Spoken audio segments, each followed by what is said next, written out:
प्रधानमंत्री नरेंद्र मोदी हरियाणा के पानीपत से अपनी महत्वाकांक्षी योजना बेटी बचाओ बेटी पढ़ाओ अभियान की शुरुआत करेंगे।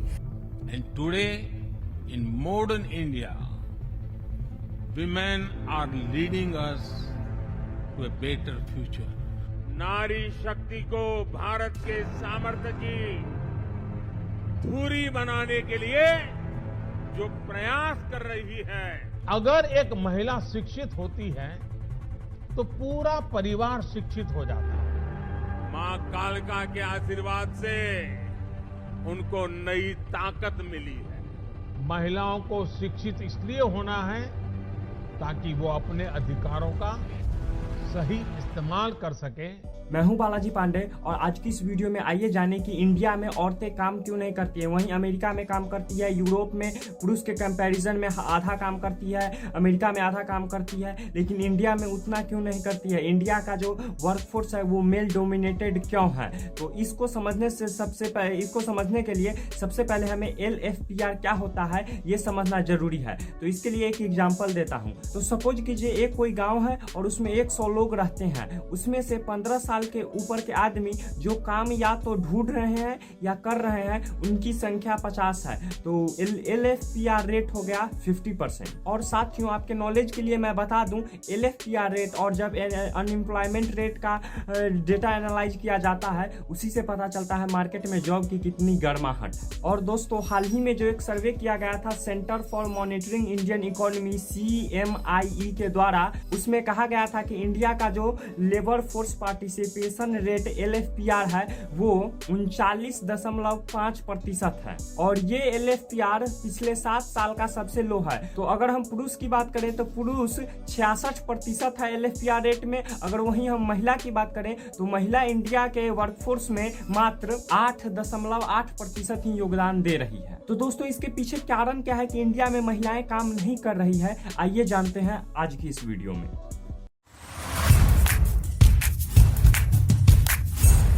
दोस्तों इसके पीछे जो मेन कारण है वो है इस्लाम और ब्रिटिश शासन। साथियों जब भारत में मुगल ने आक्रमण किया था उस वक्त मुगलों ने न केवल भारत को लूटा बल्कि भारत की सर्वश्रेष्ठ संस्कृति को भी तहस नहस बर्बाद कर दिया। इसके अलावा मंदिर को तोड़ा गया, नॉन मुस्लिम पे टैक्स लगाया गया। सच का शिवलिंग, झूठ का फवारा, ज्ञानवापी महादेव मंदिर है। अगर हम उसको मस्जिद कहेंगे तो फिर विवाद होगा। मुझे लगता है कि भगवान ने जिसको दृष्टि दी है वो देखे ना, त्रिशूल मस्जिद के अंदर क्या कर रहा है, हमने तो नहीं रखे ना। ज्योतिर्लिंग हैं, देव प्रतिमाएं हैं, पूरी दीवारें चिल्ला चिल्ला के क्या कह रही हैं। और मुझे लगता है कि ये प्रस्ताव मुस्लिम समाज की तरफ से आना चाहिए कि साहब ऐतिहासिक गलती हुई है और उस गलती के लिए हम चाहते हैं समाधान। The temple that was rebuilt or built afresh by Ahilya Bai Holkar after it was demolished on the instructions of Emperor Aurangzeb. और मुगलों ने प्रयास किया कि अरब की संस्कृति को भारत की संस्कृति पे थोप देना, भारत की संस्कृति को बर्बाद कर अरब की जो संस्कृति है उसको भारत पे थोपने का। दोस्तों वहीं जब ब्रिटिश शासन भारत आई उसने भी भारत के संतों को, हिंदू धर्म के संतों को रोका, वहीं मिशनरियों को अपने ईसाई धर्म फैलाने के लिए और भारत की विशाल संस्कृति को बर्बाद करने के लिए उन मिशनरियों को आगे बढ़ाया गया। दोस्तों मुगलों ने हमारी संस्कृति को बर्बाद किया, वहीं ब्रिटिशर्स ने हमारी संस्कृति को भुलाने का प्रयास किया ताकि भारत फिर से विश्व गुरु न बन पाए। और दोस्तों इस स्टेटमेंट को अच्छे से समझने के लिए और अभी जो प्रॉब्लम क्रिएट हुआ है, जो महिलाएं उतना वर्कफोर्स में काम नहीं कर रही है, इसको अच्छे से समझने के लिए सबसे पहले हम एंशिएंट हिस्ट्री, भारत के प्राचीन इतिहास में देखेंगे कि उस वक्त महिला की स्थिति क्या थी वर्कफोर्स में। उसके बाद हम मध्यकालीन इतिहास में देखेंगे कि उस वक्त महिलाएं की स्थिति क्या थी और जो अभी ये प्रॉब्लम करंट में क्रिएट हुआ है ये कैसे ब्रिटिशर्स की चाल है और फिर मुगलों की चाल है, उसको समझेंगे और फिर जानेंगे कि इस प्रॉब्लम को कैसे फिक्स कर सकते हैं। तो चलिए वीडियो को शुरू करते हैं। तो दोस्तों प्राचीन इतिहास से शुरू करते हैं। प्राचीन इतिहास का काल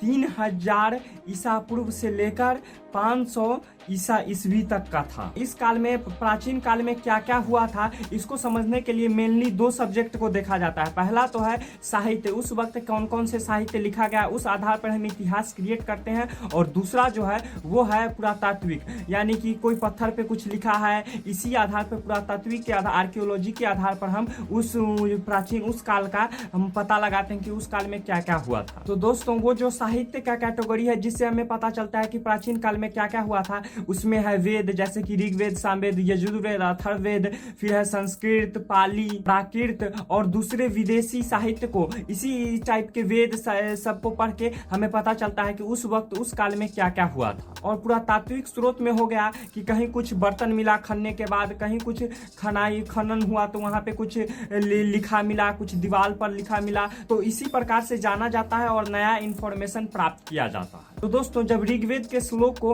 अच्छे से स्टडी किया गया तो उसमें पाया गया कि उस वक्त महिलाओं को पूरा अधिकार था अपना पति चुनने का, जिसे स्वयंवर कहा जाता था। उस वक्त के काल में भारतीय संस्कृति में महिलाओं को देवी के रूप में, महिलाओं को भगवान के रूप में समझा जाता था। महिलाओं को पुरुष के समान ट्रीट किया जाता था, व्यवहार किया जाता था। महिलाओं के साथ कोई भी भेदभाव नहीं होता था। और ये मैं कुछ अपने तरफ से नहीं बोल रहा हूँ, जितने भी पुरातत्वविद हैं, आर्कियोलॉजिस्ट हैं, उसने जो सर्वे किया था और फिर उन्होंने जो स्टडी किया ऋग्वेद पे, उस वक्त के लिटरेचर पर, उस वक्त के पुरातत्विक सोर्स के आधार पे वही मैं बोल रहा हूँ। तो दोस्तों आप क्लियरली तौर पे देख सकते हैं कि उस वक्त इनसे प्राचीन इतिहास में भारत में महिलाओं के साथ कोई भेदभाव नहीं होता था और उन्हें देवता के रूप में समझा जाता था। अब बात करते हैं कि मध्यकालीन इतिहास में भारत में महिलाओं को क्या समझा जाने लगा जब से इस्लाम का उदय हुआ और मुगलों ने जब भारत पे आक्रमण किया। उस वक्त महिलाओं की स्थिति कैसी हो गई? तो दोस्तों 8वीं सदी से लेके 18वीं सदी तक के काल को मध्यकालीन इतिहास कहा जाता है। दोस्तों इस काल में भारत सामाजिक रूप से चेंज हुआ, आर्थिक रूप से चेंज हुआ, राजनीतिक रूप से चेंज हुआ। तो दोस्तों वैज्ञानिकों को मध्यकालीन इतिहास के बारे में जानने के बहुत सारे सोर्स हो गए।